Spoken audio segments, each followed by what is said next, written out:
All right, guys, what's going on? Today I'm in the garage and wanted to take a minute to talk a little bit about my Gen-Y hitch. About a month or so ago, I put out a video of me installing that on my 2019 Montana High Country.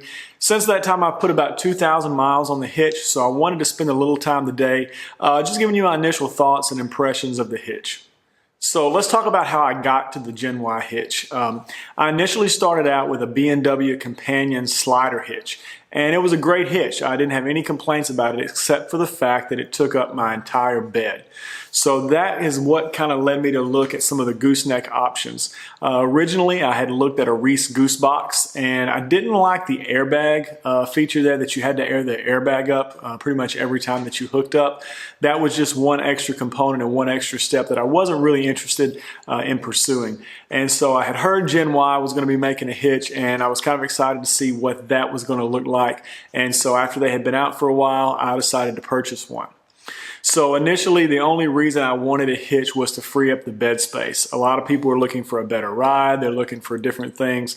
I just wanted more bed space. So let's talk a little bit about the installation. This hitch is very heavy. It's much heavier than the Rotaflex pin box that I took off the camper that was the factory OEM option. This weighed about 3 to 4 times more than that. So install is difficult with one person. You're going to need to have some sort of equipment. I had a tractor and some forks that I used to do that on my own, but it was still difficult and took me a couple of hours to get it. One of the main reasons it took me a long time to do the install, in addition to just the weight of the hitch, was the fact that I had to use spacer plates. My opening for my fifth wheel was 12.5 inches, and the hitch itself is only 12 inches wide. So Gen-Y knows that, and so they sell spacer plates. So I had 2 1/4-inch steel spacer plates on each side. So when I had to do the install, instead of just lining the bolts up through the hitch and the fifth wheel, I had to also have a spacer plate on each side that the bolts had to go through. And the fit is very tight. It is not loose. You're not just going to put it up there and it's going to slide right in, at least on my camper. It was extremely tight all the way. As soon as it got between the mounting points on the fifth wheel, it was pretty much hammer and push to get it up into place. So when those spacer plates were not in the right spot, it was really difficult to get those. It probably would not have been much easier on that piece with 2 people, but just handling the weight of the hitch would definitely be a lot easier if you had a couple of people involved to help. But overall, you can tell the hitch is a very well-built hitch. And the install, while a little bit difficult, is fairly simple and straightforward. There's not a lot of complicated things that you have to do. It's just really handling the size and the weight of the hitch itself. Okay, so let's talk about hooking the camper up. This is one of the things that I can tell you is not as easy or as smooth as the old fifth wheel hitch that I had. Now that you have a gooseneck, number one, you have to raise the camper a little bit higher to get it off of the ball. And so that is not an issue for me, but if you're maybe on unlevel ground or you're on a place to where your jacks won't go high enough, that could become an issue, but you do have to raise it up a little bit higher to get it off of the ball. One of the things that's better with this is it goes on a lot easier. A lot of people had complained about the fact that you had to make sure that you were right under the ball was right under the hitch.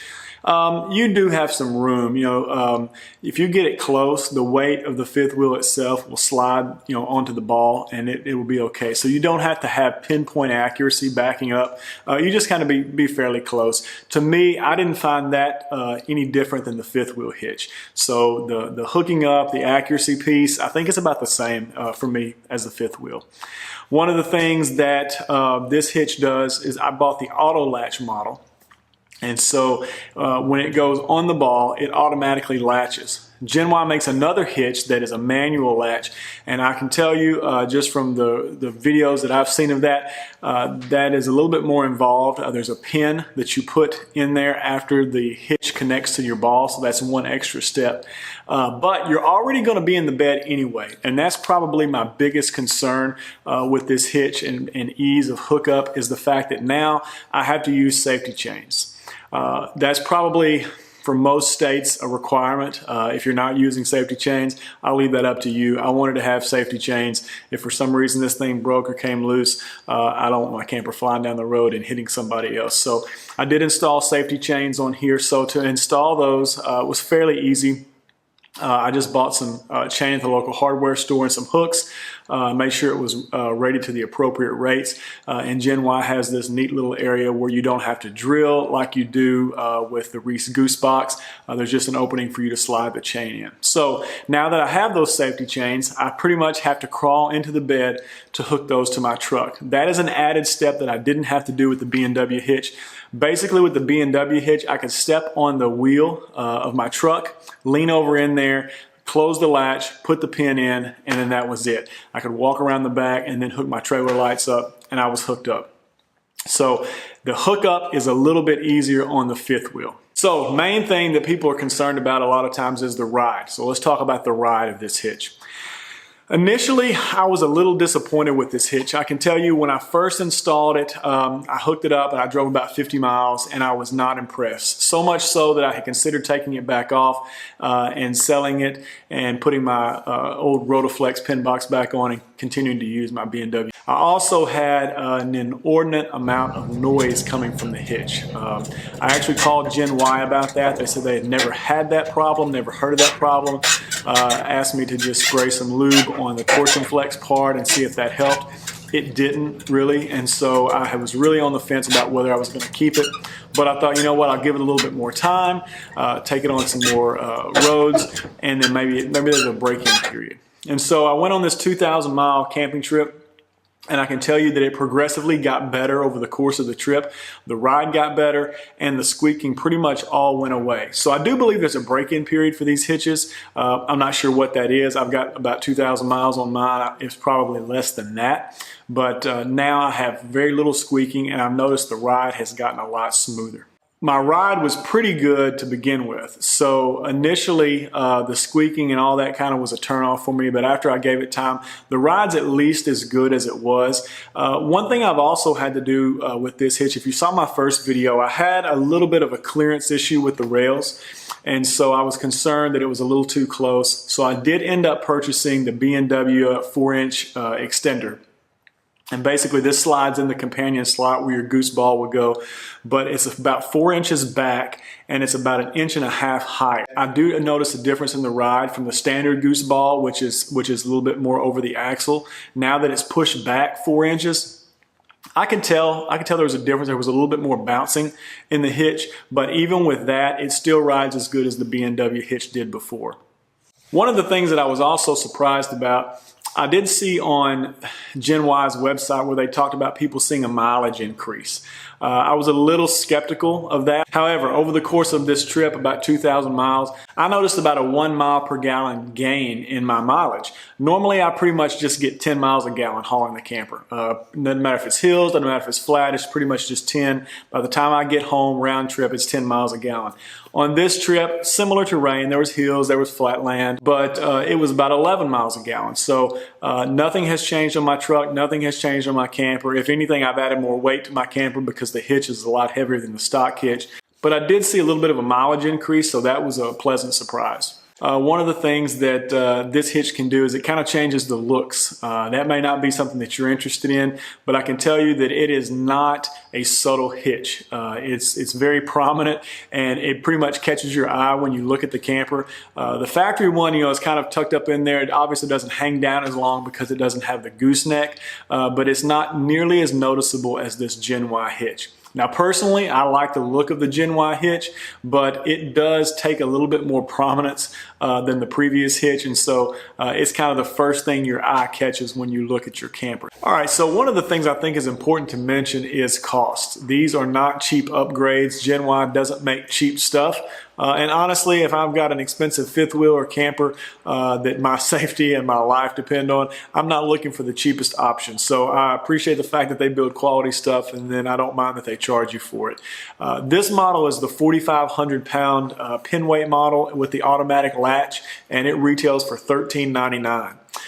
B&W actually is probably a little bit more than that for the companion slider hitch that I had. However, B&W has been around for a long time. They're a little bit more prevalent, and there's a lot more of those hitches out there, which means you're going to find them in places like Craigslist, Facebook Marketplace, and so there's not a lot of the used market Gen-Y stuff available yet.